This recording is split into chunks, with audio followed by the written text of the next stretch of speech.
Imagine गर्नुहोस्, तपाईँ movie हेरिरहनु भएको छैन। तपाईँ आफै मुभी बनाइरहनु भएको छ। डिरेक्टर पनि तपाईँ, राइटर पनि तपाईँ, हिरो पनि तपाईँले नै छान्नु भएको। एउटा होइन, सयौं फिल्महरू तपाईँको दिमागभित्र बनिरहेका छन्।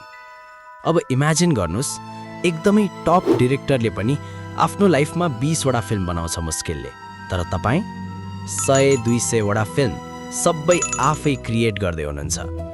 तपाईको एक्सपिरियन्स कस्तो लेभल पुग्ला, तपाईको सोच कति डेन्जरस हुन्छ।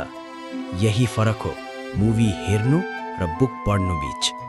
मुभी हेर्दा सबै कुरा रेडी आउँछ, क्यारेक्टर, म्युजिक, स्टोरी सबै सर्भ गरिएको हुन्छ।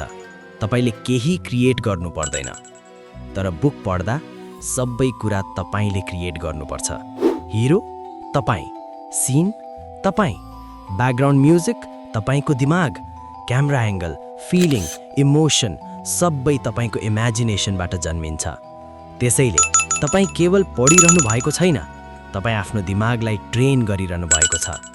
इफेक्ट तुरुन्त देखिँदैन, तर जब देखिन्छ तपाईको सोच, तपाईको लेभल अरूभन्दा बिल्कुलै अलग भइसकेको हुन्छ। अब सोच्नुस्, तपाईँ मुभी हेर्ने मान्छे बन्ने कि आफ्नो दिमागमै मुभी बनाउने?